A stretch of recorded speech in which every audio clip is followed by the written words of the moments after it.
मित्राणि नमो नमः। देखिए, जलवायु परिवर्तन का असर प्रत्येक क्षेत्र में दिखाई दे रहा है। जिस प्रकार से इस वर्ष जनवरी फरवरी माह में पहाड़ों में दिन के समय धूप सहन नहीं हो पा रही है, लगातार धूप में नहीं बैठ पा रहे हैं। उसी प्रकार से आप देखिए, हमारे खेतों के ये जो कागजी नींबू हैं, इनमें आप देख सकते हैं, इनमें 2 बार क्या तीसरी बार भी कुछ-कुछ फल आ रहे हैं। एक बार पहले आ चुके थे, लगभग जून जुलाई के आसपास, और वो अक्टूबर तक लगभग निकल गए थे। इसमें मतलब उठा लिए थे, प्रयोग कर लिए थे, और ये सितंबर अक्टूबर में आए हुए फल हैं, जिनको आप देख पा रहे होंगे। ये जलवायु परिवर्तन का कितना बड़ा दुष्प्रभाव एवं संकेत है। देखिए, यद्यपि हमारे प्रयोग के लिए हो जाएंगे, खाने के लिए हो जाएंगे, कुछ लोगों को हम दे भी सकते हैं और उनके भी प्रयोग में आ जाएंगे, लेकिन बहुत बड़ी एक हमारे सामने, मानव के सामने चुनौती, संकट बन करके ये जलवायु परिवर्तन आ रहा है। क्योंकि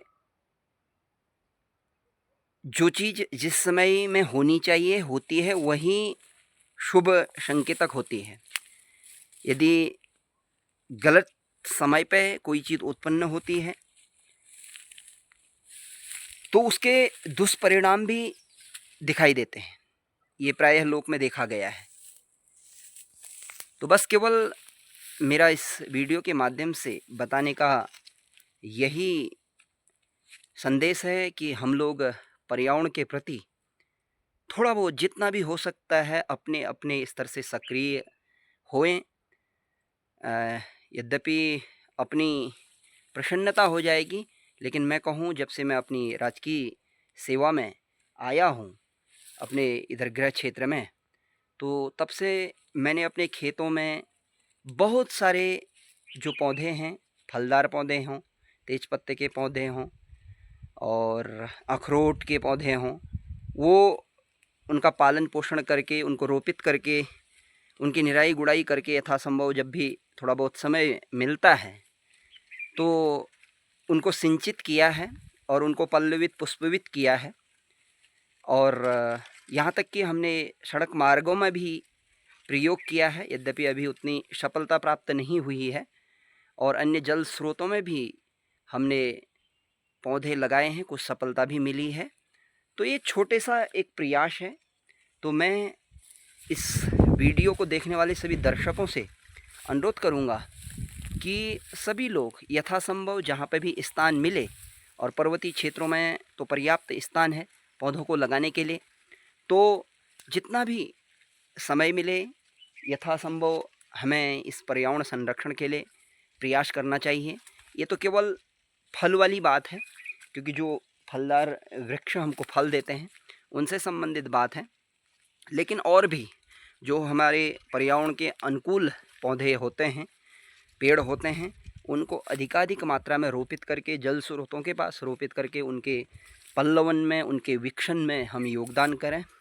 और मैं तो आज की तिथि में कहूँ कि सबसे बड़ा धर्म, राष्ट्र धर्म, मानव धर्म यही है कि हम जलवायु परिवर्तन को होने से रोकें। हम पर्यावरण संरक्षण के लिए, जल संरक्षण के लिए कार्य करें। क्योंकि यदि हमारे सामने इसी प्रकार से पर्यावरण क्षरण होते रहा, तापमान वृद्धि होते रही, तो आने वाला समय जो है प्राणी मात्र के लिए, मानव मात्र के लिए बहुत संकट भरा हुआ है। उस समय हमारे हिंदू, मुस्लिम, सिख, ईसाई, जैन, बौद्ध, फारसी इत्यादि जो धर्म हैं, जो संप्रदाय हैं, ये हमारा संरक्षण नहीं कर पाएंगे। हमारे देवालय, मंदिर, मस्जिद, चर्च, गुरुद्वारे, हमारे गंगा, यमुना, सरस्वती, कोई प्रयागराज जैसे तीर्थ स्थान, हरिद्वार जैसे, नासिक जैसे, उज्जैन जैसे इस प्रकार के तीर्थ स्थान, ये हमारी आत्मशुद्धि के लिए, चित्त शुद्धि के लिए स्थान हैं।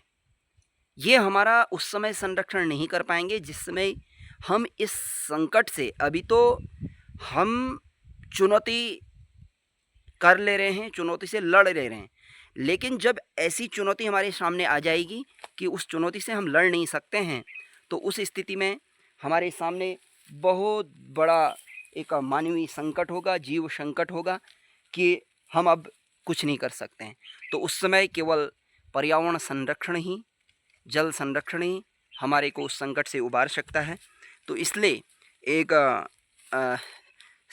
समाज का जागरूक नागरिक होने के कारण और एक शिक्षक होने के कारण भी मैं जो भी इस वीडियो को देखते हैं, दर्शक लोग, हमारे छात्र लोग या अनुयायी लोग, फॉलोवर्स, उन सभी लोगों से आग्रह है कि आप लोगों को जहाँ भी समुचित स्थान प्राप्त होता है, यथासंभव, यथामति, यथाशक्ति वृक्षारोपण करके, चाहे वो फलदारी वृक्ष क्यों न हो, कहीं न कहीं, क्योंकि फलदार वृक्ष से तो विविध फायदे हैं। हमारी जो सकल घरेलू उत्पाद है, जीडीपी, उसमें भी कहीं न कहीं वृद्धि होती है। हमारे पर्यावरण संरक्षण के लिए भी कहीं न कहीं योगदान होता है और साथ में हमारी आर्थिक समृद्धि भी होती है, व्यक्तिगत आर्थिक समृद्धि भी होती है। और व्यक्तिगत आर्थिक समृद्धि के साथ वो कहीं न कहीं राष्ट्रीय समृद्धि में भी योगदान करती है। तो इस प्रकार से मैं आप सभी लोगों से आग्रह करूँगा, ये सभी, जब मैं सेवा में आया था, सभी मेरे द्वारा लगाए हुए, अधिरोपित किए हुए पौधे आपको दिख रहे हैं। माल्टा के हैं, तेज पत्ता है, कागजी नींबू है, इधर अखरोट हैं। अभी आजकल सब पत्तियां झड़ रखी हैं। अपने लगभग आसपास के खेतों में सभी पौधे अधिरोपित किए हैं। तो मैं चाहूँगा कि बंजर रहने से, यदि आपके खेत बंजर हैं, कुछ काम नहीं कर रहे हैं, उसमें कृषि नहीं कर रहे हैं, तो ऐसे इस प्रकार से अच्छे गड्ढे खोद करके अपने पौधों को लगाए इन गड्ढों में, और थोड़ा सा खाद इत्यादि है तो उसका प्रयोग करते हुए इन पौधों के लिए कार्य करिए। हमारा जीवन कहीं न कहीं एक छोटे छोटे प्रयास से हमारा मानव जीवन, हमारा प्राणी जीवन सही से गुजरेगा। नहीं तो एक बात ध्यान रख लें, आने वाले समय में सबसे बड़ा संकट, मैं पुनः दोहरा रहा हूँ, सबसे बड़ा संकट मानव जीवन के सामने, प्राणी जीवन के सामने यही है, तापमान अभिवृद्धि। और पिछली बार गर्मियों में हमारी गर्मी पहाड़ों में तक, जहाँ बर्फ़ पड़ा करती थी, उन पहाड़ों में गर्मियाँ बहुत कुछ हमें सिखा के गई हैं। लेकिन मानव फिर भी नहीं सीख रहा है, हमारी सरकारें फिर भी नहीं सीख रही हैं। बढ़ता हुआ एसी का प्रयोग, बढ़ता हुआ जो धुआं, कल कारखानों से निकलने वाला धुआं है, क्योंकि जनसंख्या वृद्धि है देश में, तो उस कारण कहीं न कहीं हमारी जो योजनांतर्गत योजनाएं नहीं चलती हैं हमारे देश में। नॉन प्लान्ड जो विकास हमारे देश में बढ़ता जा रहा है, उसके कारण भी तापमान वृद्धि हो रही है, और वही मुख्य कारण भी लगता है तापमान वृद्धि का।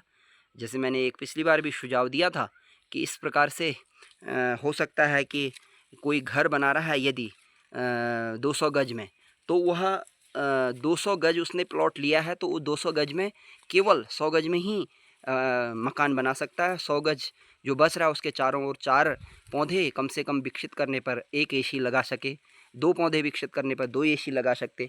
इस प्रकार से यदि हमारे देश में कानून बन जाता तो कहीं न कहीं पर्यावरण संरक्षण के लिए योगदान हो पाता। उसी प्रकार से गाड़ियों में, एसी गाड़ियों के लिए नियम होता, और बहुत सारे सरकारें क्या नहीं कर सकती हैं।